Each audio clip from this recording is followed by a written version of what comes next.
네, 알아두면 좋을 경제 뉴스 이해하기 쉽게 전해드리는 경제 속 시간입니다. 이성일 선임기자 나왔습니다. 안녕하세요. 네, 안녕하십니까? 오늘 제가 사실 관심 많았던 이슈인데 재난지원금 얘기 준비하셨죠? 네, 맞습니다. 재난지원금 다시 지급해야 되는 거 아니냐라는 얘기, 코로나19 확산 급증하면서 논의가 시작됐죠? 네, 맞습니다. 물론 이제 재난지원금 필요하지 않은 상황이 되는 게 가장 중요한 것 같고요. 확진세 빨리 수그러들었으면 하는 생각이긴 합니다. 필요하지 않다기보다 지금 재난지원금을 받아도 당장은 못 쓰는 상황이죠. 그렇죠. 네. 네. 네, 필요한 상황이 된다면은 전제가 있긴 하지만 1차 때처럼 모든 사람에게 지급해야 한다.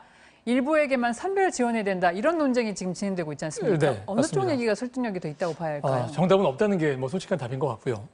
지난 4월에도 처음에는 합의 50%에게만 지급해야 된다. 이런 얘기로 시작을 했다가 결국엔 여러 논란을 거쳐서 결국엔 100% 모두 지급하는 걸로 결론이 났었잖아요. 그렇죠. 예. 뭐 이번도 상황은 좀 비슷하고요. 좀 뭐 다른 게 있다면 지난번에는 모두 지급을 했으니까 이번에는 일부에게만 지급을 해서 두 개의 효과를 좀 비교해보자. 뭐 이런 얘기가 나오는 정도라고 할 것 같습니다. 네, 이걸 조금 어렵지만 선별 지급이냐 보편 지급이냐 그렇게 부르더라고요. 네, 맞습니다. 장단점을 한번 살펴볼까요? 네, 원론적으로는요. 효율성을 보면 같은 돈을 쓴다면은 좀 어려운 사람, 뭐 일부에게만 지급하는 것이 훨씬 더 좋습니다. 네.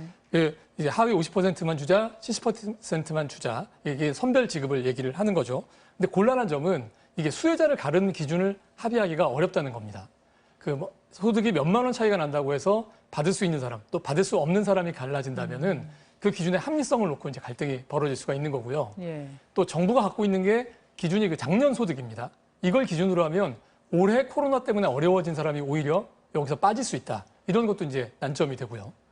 반면 모든 사람에게 주는 보편 지급의 경우에는 누가 더 어려운지 이런 걸 가리는 고생을 하지 않아도 된다는 게 이제 장점인데 문제는 이제 돈이 그만큼 더 든다는 거고 또 그 더 드는 돈이 한두 푼이 아니라 몇 조 원이다 보니까 이 결정이 쉽지가 않은 겁니다. 예, 뭐 선별 지급할 때 선별하는 데도 비용이 많이 든다고 그렇습니다. 하죠. 예. 네.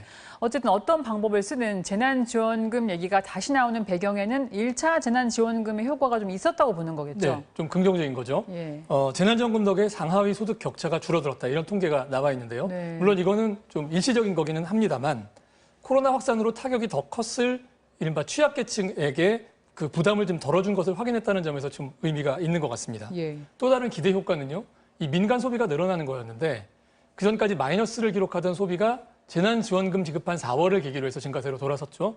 예, 소비를 늘리는 이런 효과를 따지면 한 5조 원 정도였다는 게 정부 계산입니다. 5조 원 정도면 재난지원금, 정부 지원금은 총액이 14조가 넘었잖아요. 예. 그런데 이 효과는 5조 원이라면 그만큼까지 소비가 따라간 건 아닌 것 같은데 네, 이유가 뭔가요? 이거 뭐 계산하는 법을 들으시면 좀 이해하실 것 같은데요. 네. 뭐 삼겹살을 사 먹는 거를 좀 예를 들어보면요. 어떤 사람은 재난지원금이 없었다면 삼겹살을 안 먹었을 텐데 재난지원금이 생겨서 이걸 사 먹었다. 뭐 이런 경우만 따지는 겁니다. 그게 예. 5조 원이라는 얘기고요.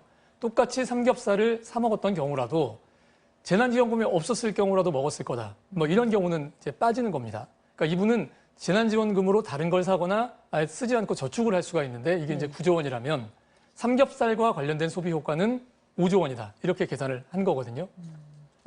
정말로 재난지원금이 쓰인 경우를 그렇죠. 선별한 건데 예.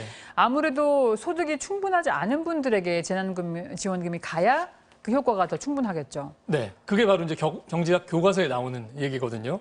그래서 2분기 통계를 봐도 이게 나옵니다. 예. 하위 20%의 소득의 자들을 보면은 소득의 전부를 소비를 했거든요. 그런 얘기는 재난지원금 받은 것도 전부 썼다는 얘기죠. 예. 근데 지원금을 받으면 이게 모두 소비로 이어진다 이런 교과서적인 이론을 뒷받침하는데 여기에 잠깐 다른 면도 좀 보입니다. 하위 계층은 100%를 다 쓰기는 했지만 1분기보다는 소비가 좀 줄었어요. 반면 소득 상층은 번 돈에 비해 쓰는 돈의 비율은 크지 않지만 재난지원금 받기보다는 지출을 더 늘렸습니다. 네, 왜 그런 일이 일어나는지를 분석을 해야 재난지원금의 진짜 효과가 나올 것 같아요. 맞습니다. 네. 예. 그런데 여기에 대해서는 아직까지 이제 명확한 설명은 지금 없는 상황이고요. 네. 뭐 이렇게 짐작을 할 수 있는 부분들은 있는데 고용이 불안정해진 사람들이 이제 하위층에 많으니까 네. 이분들이 빚을 져가면서까지 소득보다 많은 지출을 하기는 어려웠던 것 아닌가. 뭐 이런 사정이 지금 생각이 될 수가 있고요. 반면에 상위 소득자들 같은 경우에는 고용이 안정된 경우들이 많기 때문에 뜻밖의 소득이 생겼을 때 이걸 모두 쓰는데 부담이 있지 않았을까 뭐 이런 해석이 가능한 것 같습니다. 네, 이게 사람의 소비 행위랑 관련된 일이다 보니까 쉬운 결정이 아닐 것 네, 같은데 뭐꼭 예상대로 진행되지는 않는 그렇지 않을 것 같죠. 같아요. 예. 지난번에 재난지원금 지급 덕분에 그래도 판단이 좀 쉬워진 면도 있지 않을까요? 예, 그 경험 자체가 네. 굉장히 큰 소득이었던 것 같고요. 그래서 이 우호적인 여론조사가 이제 최근에 나오는 걸 보면은 네. 이걸 좀 확인할 수 있는 것 같습니다. 또 이게 잘 알려지지는 않았지만 이 또 다른 효과는요. 이 순식간에 이 재난지원금을 전 국민에게 지급할 수 있는 시스템을 갖춘 거라고 할 수 있는데요. 네. 재난지원금 실제 도입할 때 곤란한 점 가운데 하나가 당장 급한 건 지금인데 과연 곧바로 지급할 수 있겠느냐 뭐 이런 겁니다.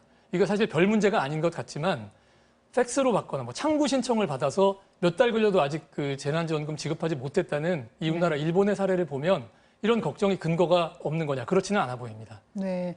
그런데 지금처럼 확진자가 늘어나면 네. 사회적 거리두기 3단계가 되고 그렇죠. 경제 활동이 아주 위축될 텐데 타격이 네. 클 수밖에 없는데 그렇게 되면 재난지원금을 쓸 수가 없지 않습니까? 그렇죠. 이게 좀 잘 맞물려야 될 것 같아요. 예, 좀 상황이 좋아질 때 재난지원금을 지급해야 그 효과가 이제 훨씬 더 큰 거고요. 예. 지난 4월이 좀 사실 이제 그런 상황이었던 것 같고요.